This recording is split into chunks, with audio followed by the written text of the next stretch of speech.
होली कार्यक्रम दिनांक 25 फरवरी 1997 शाम का सत्संग। जय गुरुदेव।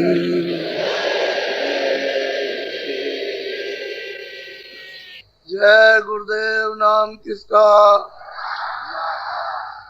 जय गुरुदेव नाम किसका,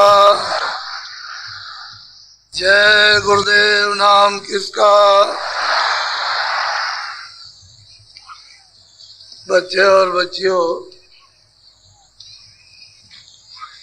ये जय गुरुदेव नाम किसी आदमी का नहीं है। मैं तो उस नाम का प्रचारक हूं। नाम तो उसका है, ना आपका नाम ना मेरा नाम। शंका में कभी मत पड़ना, शंका से बड़ी हानि होती है। शंका से घर बर्बाद हो जाए, पति पत्नी में लड़ाई हो जाए, शंका से भाई भाई लड़ जाए, शंका करने से धर्म खत्म हो जाए, शंका से समाज खत्म हो जाए और शंका से राज खत्म हो जाए। शंका अति दुखदाई। क्यों शंका करते हो? शंका मत करो, प्रभु का नाम है। इसके अपने अपने देश में अलग अलग नाम है।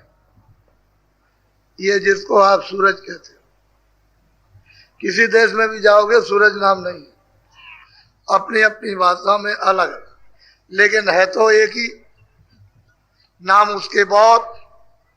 तो आप ऐसा क्यों नहीं समझते? जैसे विष्णु भगवान के 1000 नाम, तो परमात्मा के अनेकों नाम। ये जरूर है, कोई भी नाम होगा जब तक वो सिद्ध नहीं होगा तब तक आत्म कल्याणकारी नहीं होगा। आपको सिद्ध करना पड़ेगा। कोई भी नाम, चाहे सतयुग का हो, त्रेता का हो, द्वापर का हो, कलयुग का हो, कोई नाम हो, आपको उस रीत रिवाज से सतयुग का सतयुग में, त्रेता का त्रेता में, द्वापर का द्वापर में और कलयुग का कलयुग की साधना से सिद्ध करना। आप चाहोगे कि हम सतयुग और त्रेता द्वापर की साधना से कलयुग में सिद्ध कर लें, तो नहीं होने वाला।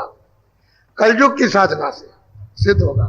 जब उन्होंने ये कह दिया है कलयुग के समान प्रभु की प्राप्ति के लिए दूसरा कोई युग नहीं, तो आप उसको क्यों नहीं करते? फिर तो आपको करना चाहिए कि इतना सुलभ कर दिया कि सबको अधिकार दे दिया, सब कर सकते हैं, सब भजन कर सकते हैं, सब उसको प्राप्त कर सकते हैं। लेकिन पहले युगों की साधना में सबके लिए नहीं है। वो तो अभी पूरा विधान उसका बना हुआ, तो जिनको अधिकार दिया उन्हीं को दिया, सबको नहीं दिया था। अब कल युग में सबको अधिकार है, छोटा बड़ा कोई भी हो, धनी मानी निर्धन अनपढ़ पढ़ा लिखा, सब उसको कर सकते हैं। तो उस साधन को करो, उससे सिद्धि करो जो नाम सिद्ध हो जाए, फिर जीवों का काम करो तो लाभ हो जाए। लाभ तो आपको पहुंचाना है जीवों के लिए, उस जीवात्मा के लिए। तो इसलिए आपको शंका नहीं करनी। ये जितने लोग यहाँ दिखाई देते हैं, ये कितने आ रहे हैं और कितने इन तमुओं में पड़े हुए हैं, ये आपको अभी अंदाजा नहीं है।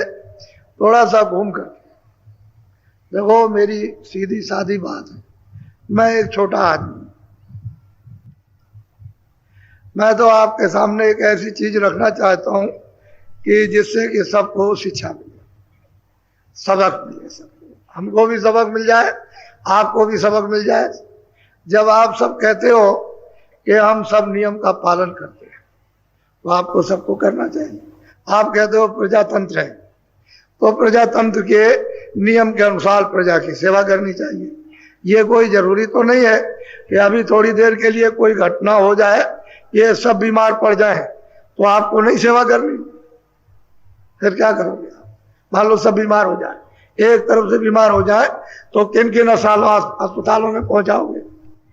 ये तो आपको सोचना चाहिए। इसी तरह से जब प्रजा की सेवा का व्रत लिया है इस प्रजापन में, प्रजा के विधान के अनुसार, तो ये क्या है? प्रजा ही तो आपके देश की है, ये सब आपके देश प्रजा ही।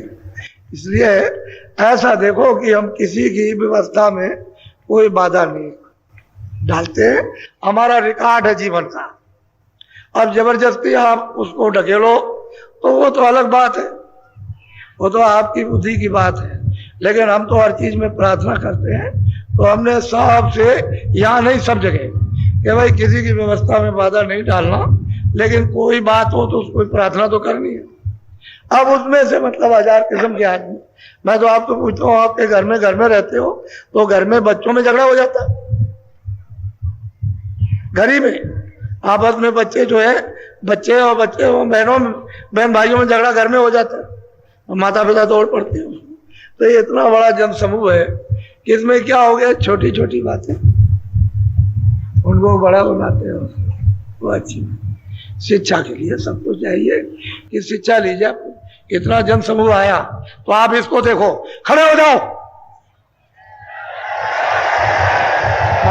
आप इसको देखिए, इसको बैठ जाइए, ये देखिए आप इस शिक्षा को लीजिए। आप अगर इनको आदेश मिल जाए कि तुम अभी बाहर चले जाओ तो ये फौरन अपना अपना बिस्तर बांध के बाहर चले जाए।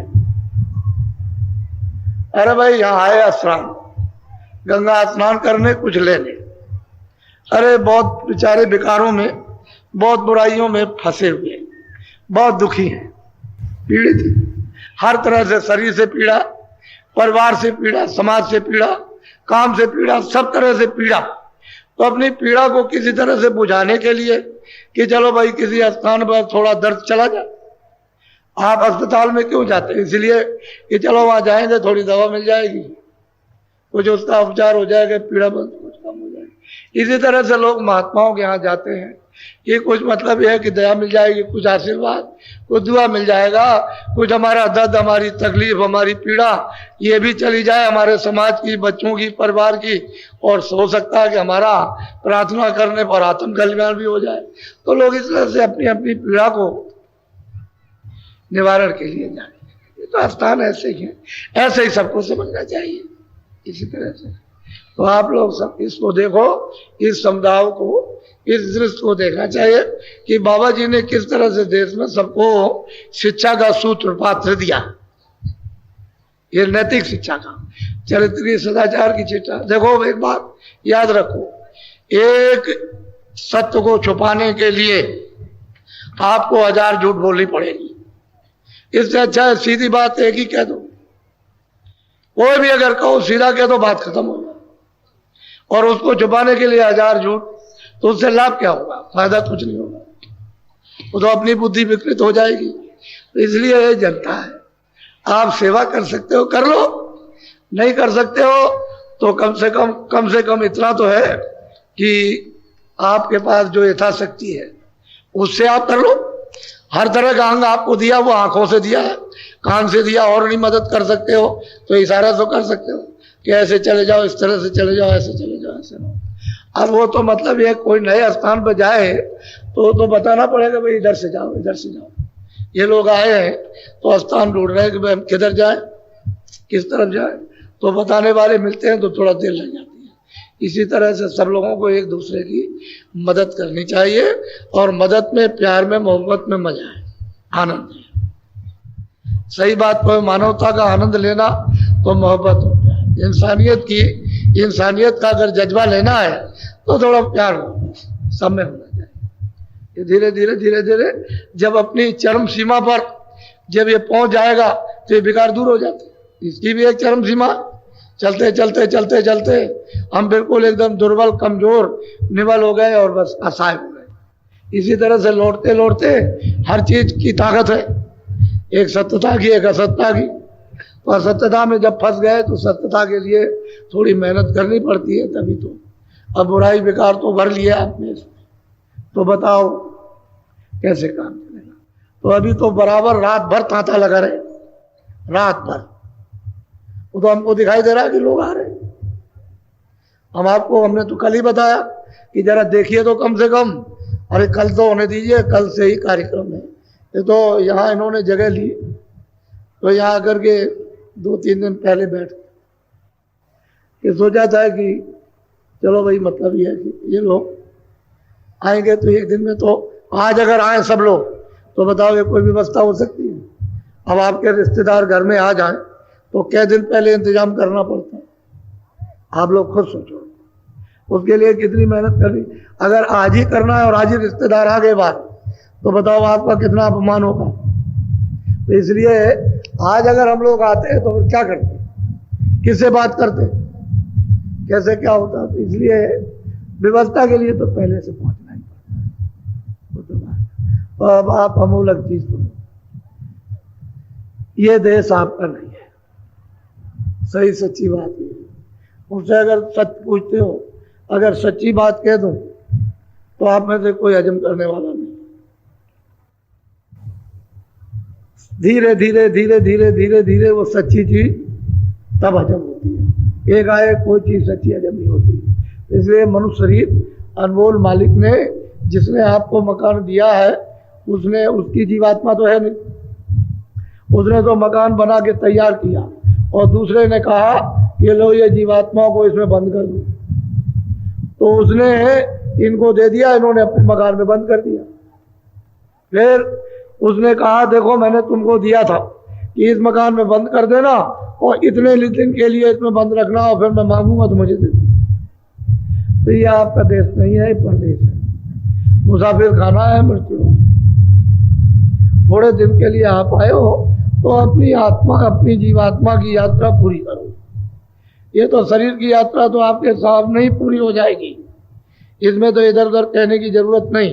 लेकिन जीवात्मा की यात्रा जो कितने युग है, गिनती में नहीं आ सकते हैं, इतने दिनों से आप यहाँ यानी भ्रमण कर रहे हो, रो रहे, चिल्ला रहे हो, और आज तक किसी ने आंसू नहीं पहुंचे, इतना समय हो गया। इसलिए अपनी यात्रा मानव जीवन में जो थोड़े दिन का मिला उसमें पूरी करो, असली चीज है। ये मनुष्य मकान आपको किराए पर दिया गया है, भाड़े पर। मकान मालिक ने बिल्कुल साफ कह दिया कि देखो मैंने तुमको 2 अधिकार पूरे दे दिए, एक पाप का, एक पुण्य का। तुम पाप भी करो, पुण्य भी करो, मेरी तरफ से रोक को कोई बंधन नहीं है किसी तरह का भी। ना मैं आदेश देता हूं और ना मैं मतलब यह है कि मना करता हूं, तुम जो चाहो सो करो, लेकिन जो भी करोगे अच्छा बुरा सब अपना अपना भोगो, अपना भोगो। मैंने 4 खाने 84 लच्छियोनियां, यानी 4 बड़े बड़े सेंट्रल जेल खाने और उसके बाद में डिस्ट्रिक्ट छोटे छोटे जेल खाने बना रखे हैं। मैं इसमें से निकाल के उसमें बंद कर दूं। तुमको अपने कर्म का भोग भोगना पड़ेगा, उससे कोई बचने वाला नहीं है किसी भी तरह से। चाहे जितना भी यहाँ तुम कोशिश करो, उसका लाभ, उसका कानून विधान बना हुआ है, वो अमिट है। इसलिए ये जरूर है कि अगर फकीर साधु और वो संत महात्मा जिन्होंने उस परमात्मा को, प्रभु को प्राप्त कर लिया, वो अगर मिल जाए तो उनके पास तो सब सामर्थ्य है, वो तो माफ कर सकते हैं, उनको आप पा नहीं सकते हो, क्योंकि आपके पास पहचान है, समझ है नहीं आपके पास, उनके पास कैसे जाओगे। बाकी और कोई रास्ता है, उसका तो आपको भोग लो। तो महात्मा पहले यही कहते थे कि देखो बच्चे, ये बुरा काम है, अच्छा काम, इस काम को करना, इस काम को मत करना, इससे दुख होगा, इससे दुख होगा। हम लोग उसको याद रखते थे सीधा सीधा कि हमको भाई बुरा काम नहीं करना, अच्छा करना। तो आपका शरीर स्वस्थ था, तुम निरोगी रहते थे, घर परिवार में प्रेम प्यार से एक दूसरे की यानी मान सम्मान और सेवा करते थे। सब लोग गांव में सब लोग मिलजुल कर रहते थे। अब वो बात खत्म हो गई, बिल्कुल ही खत्म कर दिया। तो अब दशा क्या हो गई? तो एक तो रास्ता छूट गया ये हमारा कि हमने अच्छे बुरे को समझ नहीं पाया और अच्छे को छोड़ दिया, बुरा करने लगे। तो ये तकलीफ बरसात हो गई, तकलीफों की, दुखों की ये बरसात हो गई। तो अब उससे हम सबके सब पीड़ित हैं। तो अब समझ लो, वो देखो इतने कहाँ स्नान करने आए हो, किस जगह स्नान करने आए? बस तो गंगा जी स्नान करने आए हो, तो वो है गंगा माता। अभी सब लोगों ने नहीं देखा होगा, लेकिन कल सुबह देख लेना जरा ध्यान से। उनके सामने जब स्नान करो तो देखती है ऐसे करके, तो स्नान करो और ये प्रतिज्ञा करो कि अच्छा अब हम आज से शाकाहारी रहेंगे, जितने अनाज है सबको खाएंगे, जितने फल है सबको खाएंगे, और जितनी मछलियां सब्जियां सब दूध घी ये सब खाएंगे, अच्छे कपड़े पहनेंगे, अच्छे मकान में, यही से लौट जाओ तो तुमको अपने काम में बरकत होने लगे, खेती में, दुकान में। अब तुम इधर से लौटोगे नहीं तो कैसे काम होगा? इसलिए यहीं से लौट जाओ और ये प्रतिज्ञा करो कि मैं स्नान करता हूं, मैं बीड़ी, तंबाकू, हुक्का, सिगरेट अगर पीता हूं तो मैं पीऊंगा, लेकिन ऐसा कोई नशा नहीं करूंगा कि जिससे मेरी बुद्धि पागल हो जाए। बस दो ही चीजों की तो प्रतिज्ञा करनी है। अब ये बताओ कि इसमें तुम्हारा क्या नुकसान, सिवाय तुम्हारे फायदे के? नुकसान क्या है तुम्हारा? शरीर का फायदा, तुम्हारे बच्चों का फायदा, तुम्हारी बच्चियों का, पत्नी का फायदा, माता पिता का फायदा, अड़ोस पड़ोस का फायदा। इसमें नुकसान क्या? तो दो प्रतिज्ञाएं, इनके सामने स्नान करो और फिर तुम्हारी मानसिक इच्छा हम पूरी करवाते। तुम प्रतिज्ञा नहीं करते हो और तुम जबरदस्ती वही काम करते हो जो नहीं करना चाहिए, तो उसका विधान बना, वो सजा देगा। हम क्या करेंगे उसमें? हम तो आपको दवा दे रहे हैं, औषधि दे रहे हैं कि देखो ये परहेज है, इसको कर लो तो आपको घर तो छोड़ना नहीं, खेती नहीं छोड़ना, दुकान दफ्तर नहीं छोड़ना। फिर अब आपके ऊपर कौन सा जुल्म है? कौन सी आफत खड़ी हो गई? घर में रहो, बाल बच्चों में रहो, खेती है, दुकान है, दफ्तर का काम करो और जितने भी तुम सो भूख लगे 100 बार खाओ। अनाज है, सब्जी है, फल है, दूध है, घी है, सब। इसको निरोगी रखो बच्चा। क्यों ऐसा करते हो? अशुद्ध आहार से तो इसमें तमाम रोग हो गए। अशुद्ध बुद्धि हो गई, अशुद्ध इंद्रिया हो गई, अशुद्ध अंतःकरण हो गया, अशुद्ध जीवात्मा रोग अशुद्ध हो गई, गंदी हो गई। तो बताओ, तो कुछ ना कुछ ये कहीं काबा में जाओ, कम से कम इतना तो समझो कि खुदा यहाँ बैठा हुआ है, हम उसके सामने ये कौल इकरार करते हैं कि हम ये बुरा काम नहीं करेंगे, बद काम नहीं करेंगे। तो आप गंगई के सामने यानी मतलब एक प्रतिज्ञा कर लो कि हमको बुरा काम नहीं करना, खेती, दुकान, दफ्तर का काम ईमानदारी, मेहनत से करना। ये जो समय पलट जाएगा। हमने तो अंग्रेजों का जमाना देखा, उस समय पर ईमानदारी, मेहनत, दफ्तरों में कोई परेशानी नहीं थी, खेत में कोई, खेती में, दुकान में कोई परेशानी नहीं। हमने तो वो जमाना देखा। हम उस जमाने को कैसे भूल सकते हैं? क्योंकि हम उसी जमाने से होश में गुजरे हुए अभी तक चल रहे। और अब थोड़े दिन का समय है, ये तो किराए का मकान है, इसको खाली कर देना। इसलिए आप किसी के सामने, चाहे आप ईसाई घाट के सामने कहीं जंगल में खड़ा कर दें किसी को कि अच्छा हम तुम्हारे सामने ये समझ करके हम करते हैं प्रतिज्ञा कि भाई तो आप खुदा हो, हम ये बुरा काम नहीं करेंगे, तो इतना तो करना ही पड़ेगा। और उससे कहो कि आप कहीं बैठे हो, कहीं देखते हो तो मुझे देखो और मेरे ऊपर में दया और कृपा करो कि जिससे कि मैं आपका साक्षात्कार, दीदार और दर्शन कर सकूं। तो इतना करो तो आपके लिए साथ सामान बन जाए। अब कुछ नहीं करोगे तो बताओ कैसे होगा? तो उधर आप देखना, हमने कोई यहाँ पर किसी तरह का ऐसा काम न सोचा और न मैं कभी करता हूँ, न कभी कराता हूँ। सीधा साधा काम, यानी जो पद्धति जो आपके ऋषियों मुनियों ने स्थापित कर दी है उसी के मुताबिक उठ खड़े हो, सीधा सीधा काम करो। उन्होंने तो ये कहा था कि एकांत में देव पुरुषों की, जो बड़े बड़े पुरुष हुए हैं ज्ञानी, आप उनकी यानी मूर्ति की स्थापना करो और बड़ी बड़ी आंख वाली, और वहां बैठ करके एकांत में अपनी दृष्टि से और उनकी दृष्टि को देखो और एकाग्र करो। जब तुम्हारी दृष्टि ठहर जाएगी तो अपनी बाहर की आंखें बंद करना, तो तीसरी आंख खुल जाएगी। तो क्या बुरा क्या? अरे भाई यही तो साधना थी, तो आपने उस साधना को छोड़ दिया। अब वो साधना तो आपको मिलती नहीं, कोई बताने वाला तो है। तो कहीं ना कहीं तो कोई ना कोई जान में अनजान में तो कोई आधार पहले ले लो, फिर वो सही आधार मिल जाएगा। तो हम नकल भी ना करें तो असल कैसे मिलेगा? नकल को भी फेंक दिया और नकल जानते ही नहीं कि नकल करें कैसे, और असल तो आपको मिलेगा नहीं, तो बच्चा ये कैसे हो सकता? तो हमने कोई ऐसी बात नहीं है, उसमें शरीर से स्नान कराओ और देखो फिर आपको क्या मिलता है। और ये देखो मैं रास्ता बताऊंगा, कल आपको नामदान दूंगा, मैं सीधा सुलभ सबको रास्ता बताऊंगा। और तुम अपनी जीवात्मा को जो दरवाजे में बैठी है, उस हरी दरवाजे पर, घाट पर, जिस पर कूड़ा कचरा इकट्ठा कर लिया, तो आप हो यानी उसकी उस आवाज को, उस नाम को, उस वाणी को अपनी चेतन जीवात्मा से सुनो और उस गंगा में इसको स्नान कराओ। क्यों? तो गिरा गंगा, तो गिरा गंगा उसको कहते हैं, ऊपर से वाणी आ रही, उसी को देव गिरा गंगा कहते हैं। जब तक जीवात्मा को, सूरत को, जब तक कि उस गिरा गंगा में स्नान नहीं कराओगे, तब तक ये जो कुछ भी आपने लाद रखा है, कितने कितने जुगों का, ये उतर नहीं सकता, दूसरा कोई रास्ता ही नहीं। तो इसलिए आप लोग ऐसा करो कि कुछ ना कुछ आधार समझ लो। तो मैंने कोई ऐसी बात आपके लिए नहीं की है। ये दुनिया में कहा कि भाई तुम ये काम मत करो, उसी पद्धति से करो, लेकिन संयम से करो, असंयम मत करो, सीधा सीधा काम है। तो मनुष्य शरीर किराए का मकान, इसे अभी पूरा होते ही आपको खाली करना, फिर आपके सब तार और सब धाराएं आपकी सांप कट जाएंगी, कोई सुनने वाला नहीं है। फिर रोगे, चिल्लाओगे, चीखोगे, तो बताओ कौन तुम्हारी रक्षा करेगा? अब जीवात्मा को कौन बचाएगा? ये आपको तो मालूम नहीं कौन निकालेगा और कहाँ हिसाब करेगा, किस जगह पर हमारा हिसाब लिखा हुआ, वो तो पूरा पूरा हिसाब सबका है। वहां किसी का कोई हिसाब छुप नहीं सकता, और वहां सादत की जरूरत नहीं है, वो तो सब हिसाब लिखा हुआ और सबका सब छपा हुआ ऑटोमेटिक, और पूरा का पूरा आपके सामने जब ऐसा नक्शा फैला दिया जाएगा तो वहां पर जिसके साथ जो किया है वो सब सामने दिखाई देगा। इसलिए आप लोग बड़े विचार से, ये मनुष्य शरीर फिर मिलता नहीं है, बड़े वक्त पे मिला है, तो ये अमूलक शरीर है, और आपका ये देश नहीं है, ये परदेश है।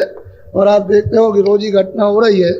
जब वो घटना रोज हो रही जो हमारे घर घर में व्याप्त है, और सबके घर में ये घटना आती है, और ले जाते हो किसी नदी, तालाब, जंगल में, और वहां दाह संस्कार कर देते हो, तो ये समझना चाहिए कि भाई मेरा भी वक्त आने वाला है, अब मुझे क्या करना चाहिए, उसकी फिक्र और चिंता करो। अब वो तो चला गया, हो तो क्या हुआ, अब उसको तो आपको पता लगेगा नहीं, क्योंकि वो तो चला गया। आप तो अबोध हो, अज्ञान हो, अंधकार में हो, आंखें अंधी हो गई, तो क्या देखेंगे उसको।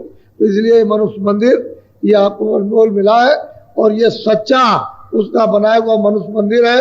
24 घंटे घंटा और घड़ियाल, आरती और कीर्तन हर वक्त होता रहता है, एक क्षण भी बंद नहीं। मैं गोस्वामी जी महाराज की उन वचन वाणियों से सिद्ध कर दूंगा, कल मैं आपको सुनाऊंगा पूरा प्रकरण, तो आपको ये पता चल जाएगा सब कुछ। जिसको आप रोज पढ़ते हो और उसको नहीं जानते हो, तो मैं ये कोशिश करूंगा कि आप उसको प्राप्त करो, उसको जानो कि वास्तव में जो उन्होंने कहा वो क्या प्राप्त किया, उसी को प्राप्त करो तो सब चीज समझ में आ जाएगी। और नहीं आप कुछ करोगे तो कैसे समझ सकते। महापुरुषों की तो अर्वचनीय वाणी है, और जिस स्थान की वाणी है वो यहाँ है नहीं, यहाँ उसकी कोई रचना नहीं। आप ये तो छाया है, तो छाया का और उस चैतन्यता का कैसे वर्णन हो सकता है? इशारा तो हो सकता है, बाकी और कुछ नहीं। तो यहाँ इशारा है छाया में, तो इशारा भी तुम समझ लो, और वो इशारा उतने दिन के लिए, उतने समय के लिए, जब तक इसमें जीवात्मा है तब तक के लिए इशारा, बाकी सब कुछ नहीं। तो आप एक प्रार्थना कर लो कि आप कैसे देश के रहने वाले हो, उसको आप पहले मैं बोलूंगा, उसके बाद आप बोलो। सतगुरु सतनाम तुमको लाखों प्रणाम।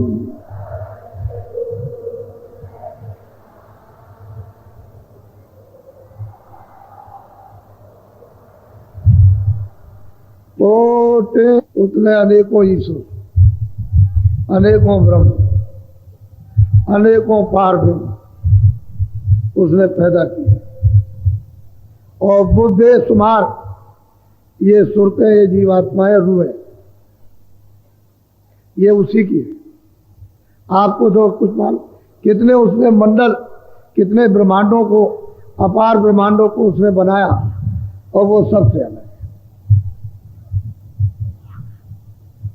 आपको इसका भेद नहीं मालूम, जब तक उसको प्राप्त करने वाले नहीं मिलेंगे बच्चा, तब तक आपको इसकी जानकारी नहीं होगी। इसी कलयुग में महापुरुष आए, उन्होंने, हम लोग जीव अनजान अनाड़ी इस संसार में फंसे हुए, उनसे कुछ ले नहीं सके, उनको जान नहीं सके, नहीं तो क्या करने के लिए नहीं आए थे, सब कुछ करने आए थे। आप उनसे दूर रह गए और भटक गए, मिला कुछ नहीं, बस चले गए। अब जो निकल गए वो तो गए, तो लौट के आएंगे नहीं। इस 84 से, 4 खानों से और नरकों से लौट के उनको आना नहीं है इस मनुष्य शरीर में। तो लाभ क्या हुआ? महापुरुषों से तो कोई लाभ लेना ना चाहिए कि जीवात्मा छुटकारा पाकर अपने अमर देश में चली जाती। जब तक आप दूसरे के देश में रहोगे तब तक कैसे आप छुटकारा पा सकते? कोटिन सूरज चांद सितारे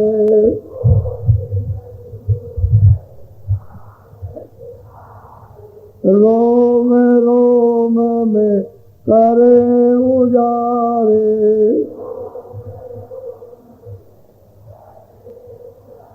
इधर देखो उसका ये शरीर, ये जिस्म कितना बड़ा है,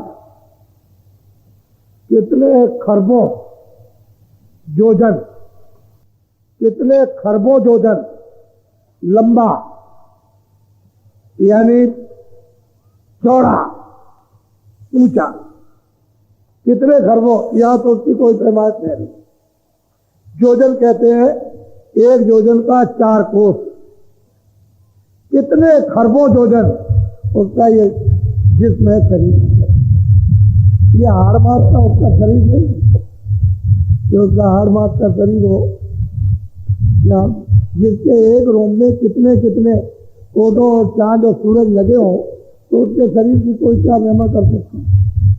वो तो जब ये जीवात्मा जगेगी, दिव्य नेत्र ज्ञान चक्षु खुलेगा और ये इधर से जब चलेगी और उधर प्रकाश में खड़े होकर के मंडलों में जब ये जाएगी तभी तो ये देखेगी उसको। ये तो उसका अनुभव है चेतन चेतन का। ये आंखें उसको नहीं देख सकती, ये है जड़ हाथ, ये उधर नहीं जाता। ये जहाँ की चीजें वहीं रहेगी। ये कान उसकी वाणी को नहीं छोड़ सकते। तो बताओ उसको। अरे वो सूरज चांद सितारे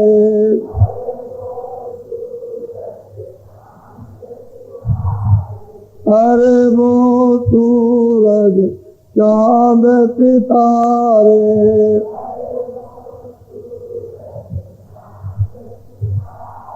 रोम रोम में करे उजारे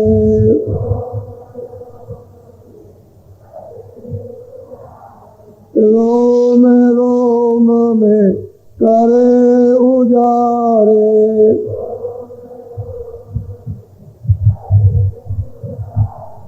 अलग पुरुष कर तार तुमको लाखों प्रणाम।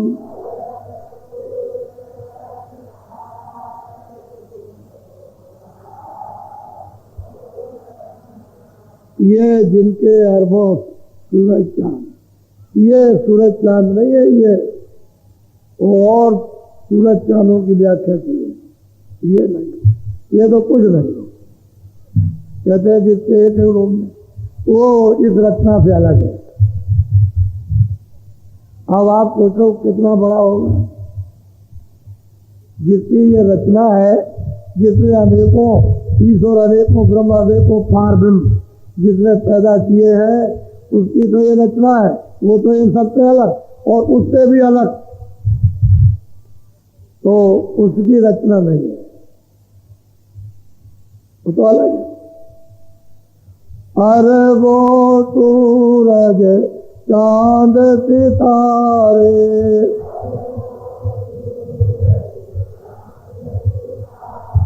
रोम रोम में करे उजारे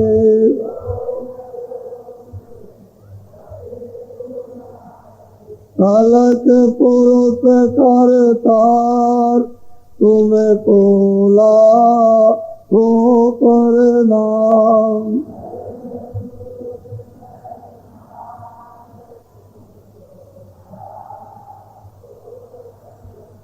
घर वो सूरज चांद सितारे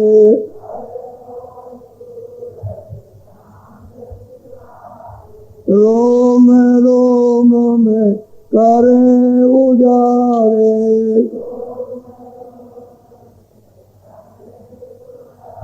रोम रोम में करे अगम पुरुष कर तार तुमको लाखों प्रणाम।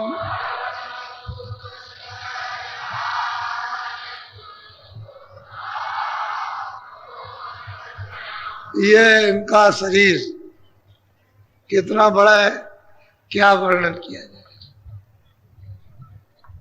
क्या कोई वचन कह सकता है, किताबों में कुछ लिखा जा सकता है। इसके भी परे, इनके देश के भी परे। नील नील शशि बाण उतारे,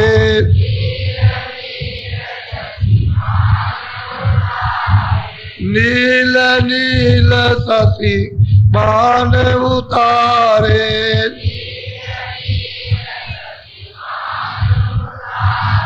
रोम रोम में करे उजारे,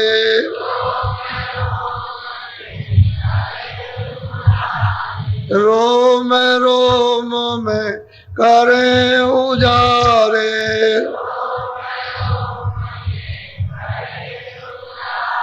अनामी पुरुष करतार, तुमको लाखों प्रणाम।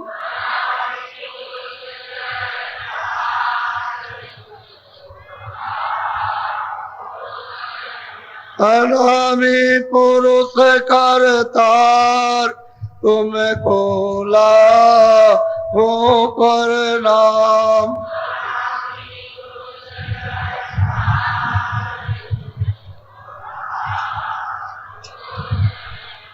ये सच्चे शहंशाह,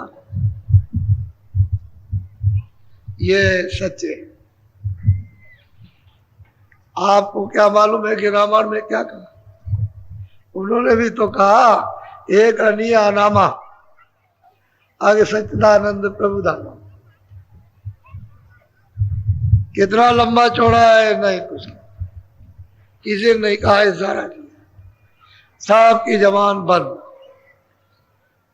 कुछ नहीं। वहां से ये सब जीवात्माएं समाये, लेकिन इन सबका निकास सत्य देश से, उस सत्पुरुष के यहां से सबका निकास हुआ।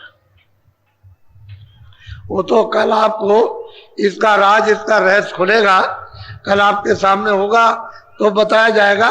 लेकिन आप यहाँ के रहने वाले हो ही नहीं, ये तो परदेश है। एक बूंद है, वहां से एक बूंद आई है, उसका ये सब पसारा है, उसका ये मृतलोक है। जितने भी स्वर्ग और वैकुंठ 14 भवन 14 तबक है, उसके वो जितने ब्रह्मांड, ये सब एक बूंद का पसारा है। वो तो सागर है।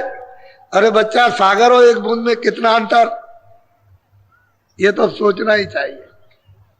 तो बताओ, अपने सागर को छोड़ के आप आए और बूंद में आकर के फंस गए, तो अब कैसे उधर जाओगे? जो उधर आता जाता है उसके साथ तो आ जा सकते हो, वो तो ले जाएगा आपको, क्योंकि रास्ता जानता है। लेकिन जब नहीं जानते हो तो कौन बताएगा, कौन ले जाएगा?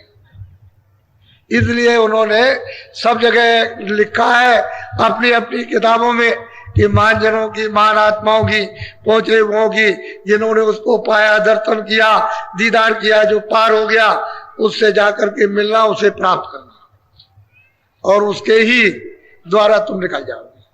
वैसे नहीं जा सकते, कैसे कोई जाने देगा? अरे भाई, आप तो उसके नियम में फंस गए और निकलने कैसे देगा? वो तो कहेगा हमारा जो कुछ भी कर्जा लिया दिया है वो सब यहाँ दो, सबका सब दे दो। ये कुछ नहीं यहाँ पर। सही और सच्ची बात तो ये है, मुझसे अगर पूछो आप, तो ना यहाँ आपका जल है, ना आपकी अग्नि है, ना आपकी वायु है, ना आपका आकाश, ये कुछ नहीं। इसका भी सबका ये प्रलय हो जाता है।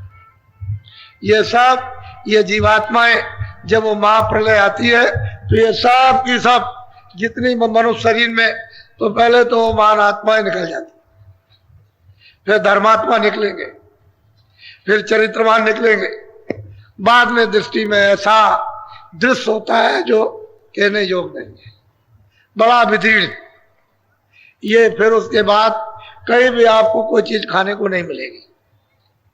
मनुष्य जो है जहां तक चल फिर सकता वहां तक मार के, यहां तक अपने अपने बच्चों को कोई भी मिलेगा उसको मार के खा लेगा, न बच्चे से उसको कुछ भूख को मिटाने के लिए। फिर ये सब इस तरह से तड़प तड़प करके फिर मतलब ये है कि यही जो जंगलों के जितने भी जानवर हैं इनको घास पत्ती पेड़ों पर जमीन पर आपको मिलेगी नहीं, तो ये तड़प करके मरते हैं, कुछ नहीं मिलता, कुछ नहीं मिलेगा खाने के लिए, गिर जाएंगे तड़प में मरेंगे इस तरह से। फिर यही पृथ्वी पानी में घुलती है, 3 हिस्सा तो पानी है, 1 हिस्सा पृथ्वी है, ऐसे घुल जाती है जिस तरह से राख भी नहीं घुलती, इतनी भारी।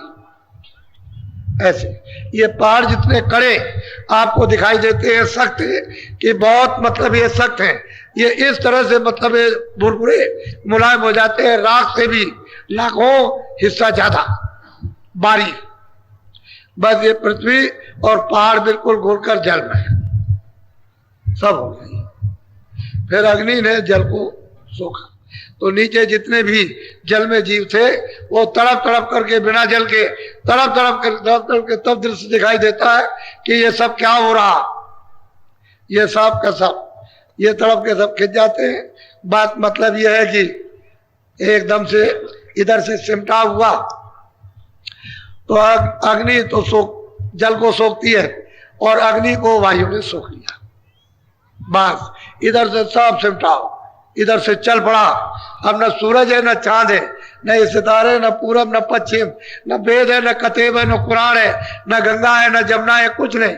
ये सिमट करके चल पड़ा इधर से सब का सब, और उधर से सिमटता जाएगा स्वर्ण, सारा वैकुंठ, ऊपर का ब्रह्मांड, सब का सब सिमट जाएगा। आपको इसका दृश्य क्या मालूम किस तरह से ये प्रलय महाप्रलय होती है, और तुम्हारी किताबों में लिखा है, लेकिन तुम उसको कैसे समझ सकते हो जब तक अनुभवी पुरुष न मिले और आपको अनुभव ना हो।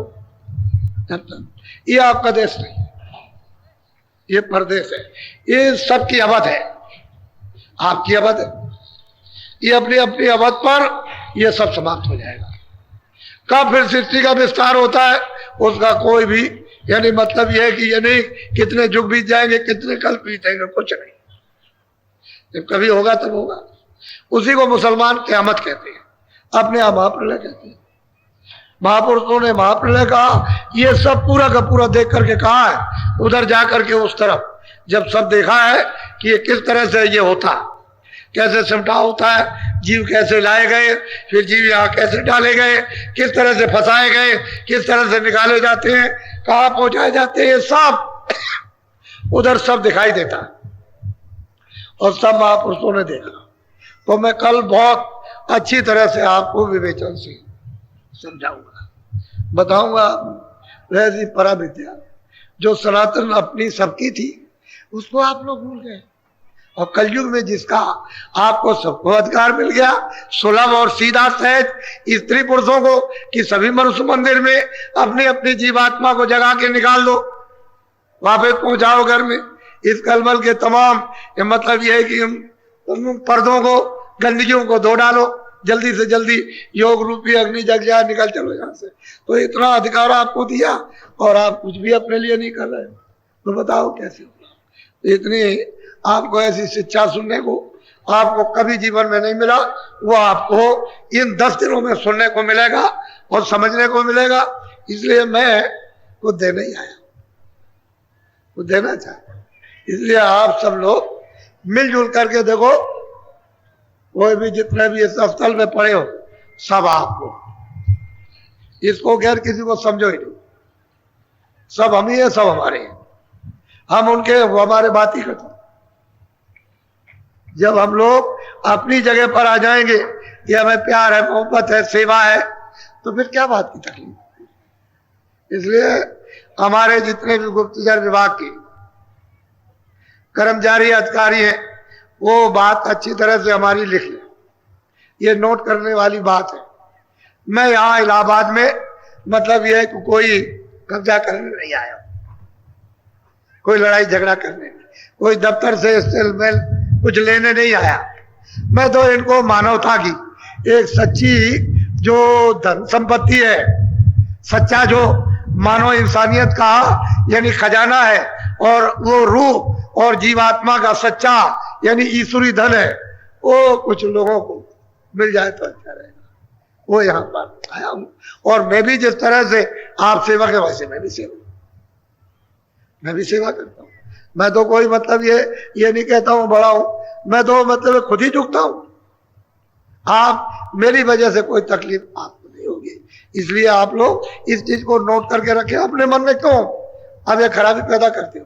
हम सब कष्ट उठा लेंगे, सब तकलीफ उठा लेंगे सब, और हम सब उठवा लेंगे, हम भी तकलीफ उठाएंगे और इनसे भी उठवा लेंगे। तो हम जब ये बात कह रहे हैं तो क्यों नहीं आप हमारी बात को पकड़ते हो?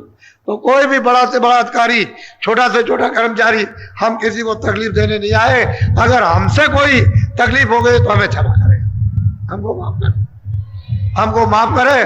हम 100 बार आपके कदमों में अपना सिर रखेंगे, क्योंकि हम छोटे, हमको आप माफ कर दीजिएगा। हमसे अगर कोई गलती हो जाए, भूल भाल हो जाए, तो अगर इनसे भी कोई भूल भाल हो जाए, जो यहाँ पहले रहते थे, यहाँ रहते हैं माघ मेले में, जो करीब 1.5 महीने हो रहे हैं वो यहाँ रहते हैं, अगर उनसे भी कोई भूल भाल हो जाए तो हम उसकी तरफ से भी माफी मांग लेंगे, हम सबकी तरफ से माफी मांगेंगे। आप तो हमको आप माफ कर दो, बस मोटी बात। हमारे द्वारा तकलीफ नहीं होनी चाहिए, हम सब तकलीफ उठा लेंगे, खुले मैदान में रह लेंगे, और जो कुछ भी होगा गंगा का जैसा भी जल होगा, जमुना का वैसा पिलवा लेंगे, धूल में लटवा लेंगे, लेकिन आपको तकलीफ नहीं होनी चाहिए किसी तरह से भी। तो ये बात आप लोग नोट कर लीजिए और सब जगह ये बात समझा दीजिए और कह दीजिए, और हमेशा के लिए सब जिलों में और सारे यानी देश में और सब प्रांतों में पहुंचा दीजिए कि बाबा जी की ये शिक्षा है सबके लिए। जब कितने गांव बदल गए, कितने लोग बदल गए, अब धीरे धीरे गांव और लोग बदल गए। जो चोर थे, अपने को चोर जिनसे सब लोग पीड़ित थे, वो सबके बदल करके धर्मात्मा हो गए। तो धीरे धीरे यानी धीरे धीरे सब काम होता है। मेहनत तो करनी पड़ेगी, मेहनत करने में सेवा करनी पड़ती है। ऐसे लोग नहीं आते हैं। ये सेवा का दृश्य है आपके सामने, ये जो एक लक्ष्य आपको दिखाई दे रहा है, ये सेवा ही का। अगर मैं उस तरह से सेवा न करता होता तो आज आपको ये दृश्य दिखाई नहीं देता।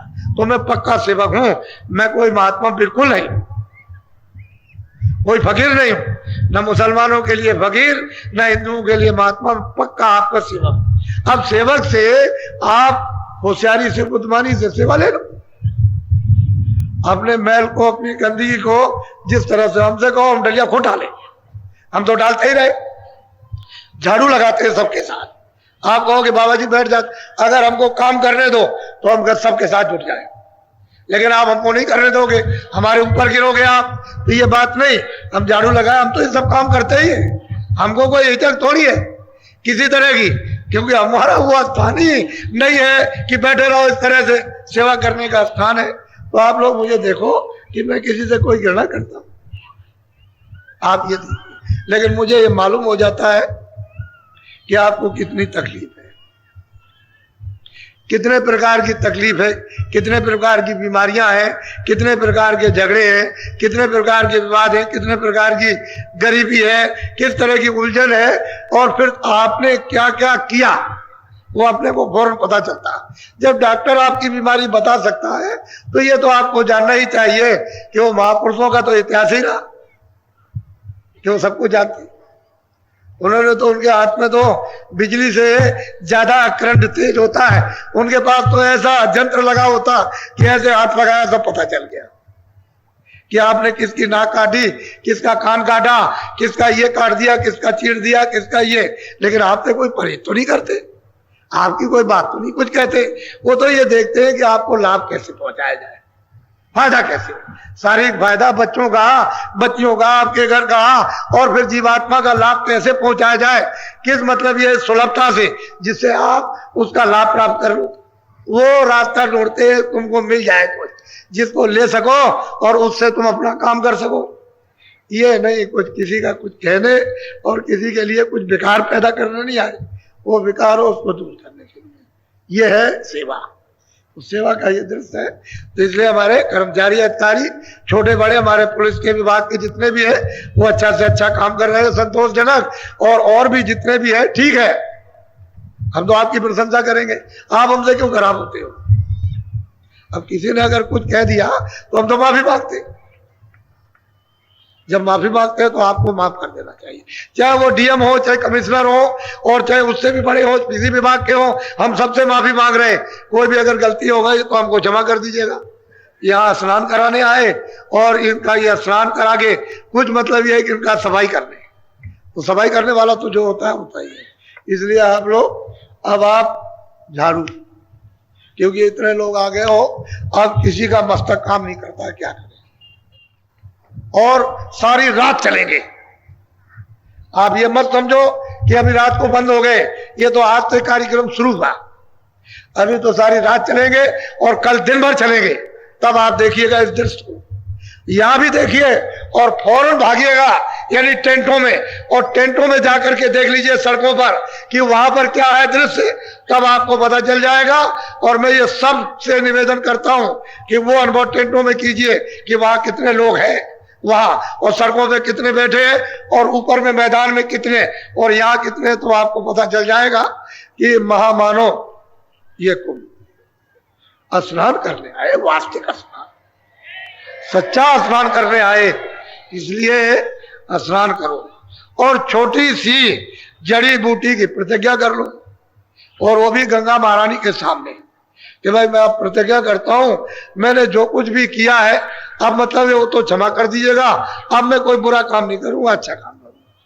तो आज से जब आप ये प्रतिज्ञा करोगे स्नान करते समय, तो आप में मतलब ये कि हमेशा याद रहेगा कि मैं वहां त्रिवेणी संगम पर गया था इलाहाबाद में, तो मैंने ये प्रतिज्ञा की थी, आपको याद रहेगी।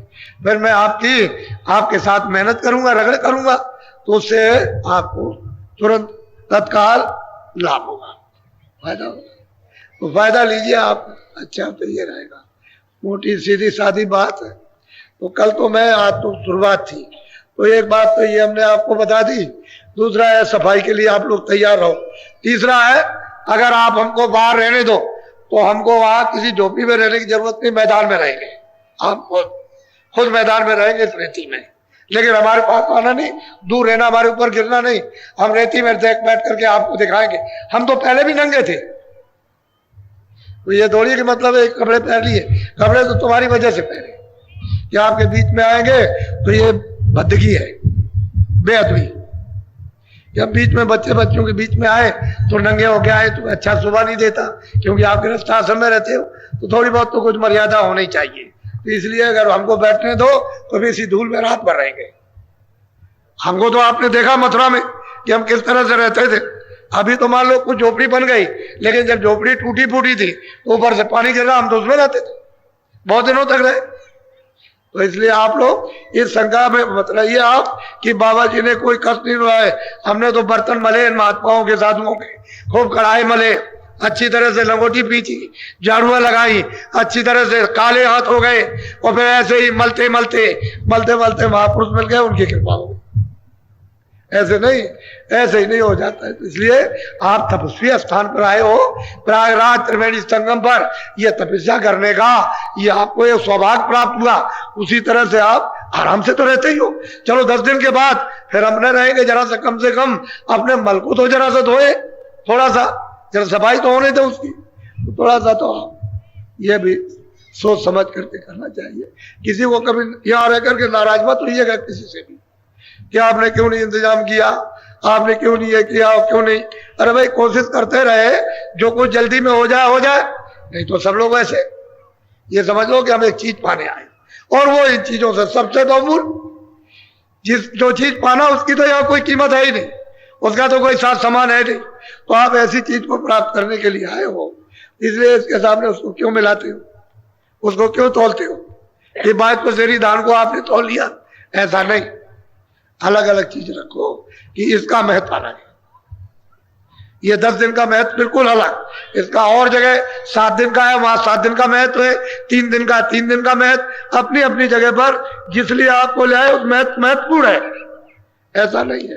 तो सब लोग प्रेम मोहब्बत से प्यार से रहो, और सब लोगों को धीरे धीरे 10 दिनों में पूरा अनुभव हो जाएगा कि बाबा जी क्या है और बाबा जी क्या देते हैं और क्या कराते हैं। सब धीरे धीरे मैल सबका निकल जाएगा, और मतलब मैं तो प्रभु पर विश्वास करता हूं मेरा तो विश्वास है।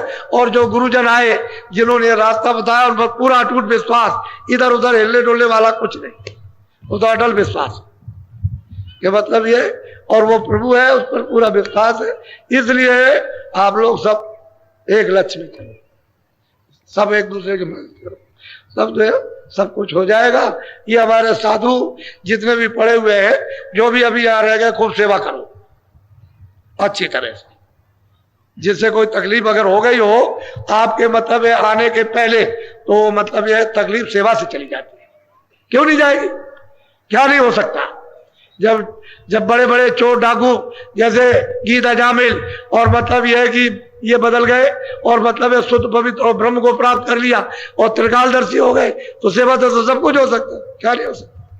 सब हो जाएगा। आप सेवा जैसा पाठ पढ़ा वैसा करो।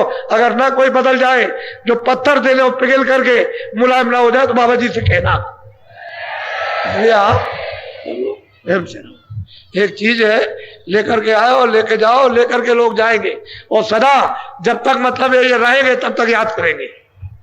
ऐसा नहीं है, इस दृश्य को 10 दिन के दृश्य को कोई भूल नहीं सकता। ये ऐसा कार्यक्रम होने जा रहा है और आज से उसका मतलब यह कि मुहूर्त हो गया और शुभ घड़ी में मुहूर्त हुआ। वही शुभ घड़ी में मुहूर्त हुआ और वो मतलब है पूरा चलेगा और सबके लिए लाभदायक होगा। जितने भी लोग हैं सब फायदेमंद होगा। अच्छा बोलो जय गुरुदेव, जय गुरुदेव, जय गुरुदेव। मेरी कोई बात नहीं है। गुरु ब्रह्मा गुरु विष्णु, ब्रह्मा ही गुरु, विष्णु ही गुरु, शिव ही गुरु। गुरु ब्रह्मा गुरु विष्णु गुरुदेवा, गुरु ही देव। अरे भाई मृतलोक में तो मतलब है वो सब कुछ है। तो जब आपकी किताबों में कूट कूट के लिखा हुआ है, तो आप क्यों इधर उधर शंका करते हो? अपनी चीज को पकड़ो और पकड़ के चलो। अबे ये जब कहते हो कि गुरु गोविंद दोनों खड़े के लागू पाए, अरे भाई यही तो पहुंचा देगा जो उससे मिला होगा। उस दरबार का जो दरबानी होगा, उस दरबार का जो सिपाही होगा, वही तो बादशाह के पास पहुंचा देगा जो आता जाता है। वही तो जो आता जाता है वही तो प्रभु के पास पहुंचाएगा। जो आता जाता नहीं आपको कैसे ले जाएगा? तो आप तो यहाँ कुछ नहीं, भटक गए, भूल गए, तो कोई ले जाना मतलब चाहिए। उसको आप पकड़ लो, कहीं भी पकड़ो, किसी से काला हो सांवला हो कैसा भी हो, पढ़ा लिखा हो अनपढ़ हो, लेकिन उस दरबार का दरबारी हो जो आता हो जाता, उसको आप पकड़ लीजिए। आप वहां पहुंच जाओगे और सच्चे मालिक से, सच्चे प्रभु से, सच्चे स्वामी के पास पहुंच करके सदा के लिए हमेशा निवृत्त हो जाओगे। वो तो अखंड धाम है, अब चले न कभी चलायमान हुआ न कभी चलायमान होगा। पहले भी वैसा है, अब भी वैसा ही है। इसलिए किसी को पकड़ लो, उसी की खोज करो, तलाश करो। हम कब कहते हैं आप किसी को पकड़ो, कोई भी कहीं भी मिल जाए उसको पकड़ लीजिए। आप बिना पकड़े हुए काम बनेगा नहीं, क्योंकि तुम्हारी किताबें कहती है। बोलो जय गुरुदेव, जय गुरुदेव, जय गुरुदेव नाम किसका, जय गुरुदेव नाम किसका, जय गुरुदेव नाम किसका।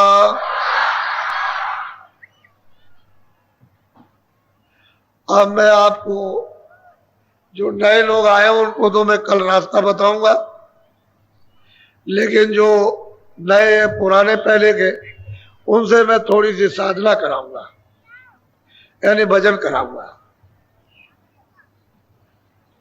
भजन तो आप तो नए हो, आपको तो मालूम नहीं है। जो नए लोग आए तो मैं कैसे भजन करूंगा वो कल बताऊंगा आपको। कल आपको रास्ता भजन का बता दूंगा और कल आपसे भी भजन कराऊंगा। लेकिन जो पुराने हैं उनसे थोड़ा सा मैं भजन कराना चाहता हूं कि थोड़ा सा तैयार हो जाओ भजन करने के लिए। भजन करने में क्या काम करना है? बुल्ला साहब एक छोटे से काश्तकार थे। उनसे पूछा कि बुल्ला साहब तुमने खुदा को कैसे देखा, कैसे तुमने पाया? अरे कहने लगे इसमें तो कोई मुश्किल वाली बात नहीं, ये तो बहुत सहज काम है। तो वो अपने खेत में धान लगा रहे थे, इधर से उखाड़ करके इधर लगा रहे थे। कहने लगे इतनी देर में खुदा का दीदार होता है, ये देखो उखाड़ो और इधर लगा दो, इतनी देर का काम है और कुछ नहीं। तुम्हारा जो ध्यान, तुम्हारा इधर मन, तुम्हारी बुद्धि, तुम्हारी चित्त इन सब चीजों में लगी फंसी पड़ी हुई है, इसमें उसमें, लड़ाई में, झगड़े में, मार में, मोह में, ममता में, काम में, क्रोध में, अहंकार में, इन सब वस्तुओं में, इंद्रियों के विषयों में, स्वादों में। कहते इधर से हटा करके इधर लगा दो, इस तरह। यहां ये हरि का दरवाजा है, यहां लगा दो, इधर से हटा कर यहां ले आओ। किसको? मन को, बुद्धि को, चित्त को यहां पर। किसके साथ ले आओ? जीवात्मा के साथ। जीवात्मा है चेतन, मन, बुद्धि, चित्त चेतन नहीं है। ये मसाला है, इसकी चेतनता से वो चेतन हो रहे हैं। जैसे जीवात्मा की चेतनता से उंगली चलती है, आंख चलती है, जबान चलती है, हाथ पैर चलते हैं, और अगर ये निकल के अलग हो जाए तो शरीर वही, कुछ नहीं चलेगा। तो ये जड़ है, तो ये उसकी चेतन। अब ये फंसे हुए, तो ये मसाला जो है जड़ है। तो ये मसाला आपने जो इकट्ठा कर लिया, वो क्या किया? जड़ किया। तो इधर से हटाकर यहां लगाओ, तो मसाला गिरने लगे झरझर करके। जैसे ही इधर से हटेगा मन, बुद्धि, चित्त, और यहां जो आपने जमा किया है, और यहां जीवात्मा के कानों के साथ, आंख के साथ जब लगेगा तो झरझर करके ऐसे गिरेगा, ऐसे टूट टूट करके, और तुम्हारी आंख से तुमको दिखाई देगा कि गिर रहा, बिल्कुल साफ दिखाई देता ये गिर रहा, टूट टूट करके गिर रहा, बुरबुरा हो रहा। वही बुरबुरा फिर वो हो जाएगा राख की तरह से, और धुआं बन के उड़ जाएगा। ये सब दिखाई देता है तुम्हारी दिव्य आंख से, ज्ञान चक्षु से, तीसरे नेत्र से। तो इतना ही करना है कि इधर से अपना लगाव, अपना ध्यान, अपनी वासना ये इधर से हटा इधर लगा दो। किसके साथ? नाम के साथ, शब्द के साथ, आवाज के साथ, देववाणी के साथ, आकाशवाणी के साथ, आसमानी आवाज के साथ, कलमा के साथ, इधर जो 24 घंटे आ रही उसके साथ में लगा दीजिए। बस जैसे ही नाम डोरी पकड़ी, बस फिर क्या देर लगती है। गोस्वामी जी महाराज ने जब नाम डोर को पकड़ लिया तो फौरन वहां पहुंचे। मोह विलोक राम मुस्काई, वो खुदा का दीदार, यानी राम का दर्शन, गांठ का सामने दर्शन हो रहा। मोह विलोक राम मुस्काई, तो वो तो बहुत दूर बैठे हुए, यहां से बहुत दूर है। तो कहते हैं नाम को पकड़ के गए। नाम कहते हैं जहां से आवाज आ रही है तुम्हारे कानों तक। और नामी किसका नाम? कि जिसमें से आवाज निकल रही। तो नाम को पकड़ा और जिसमें से आवाज निकल रही उसके पास पहुंचा तो सामने दर्शन। तो मोह विलोक राम मुस्काई, तो मुझे देख करके हंस पड़े। मैंने भी उनको देखा तो मुझे भी प्रसन्नता हुई। तो कहते हैं अच्छा देखो मैं रास्ता देता हूं, तुम जाओ उधर, उस तरफ जाओ।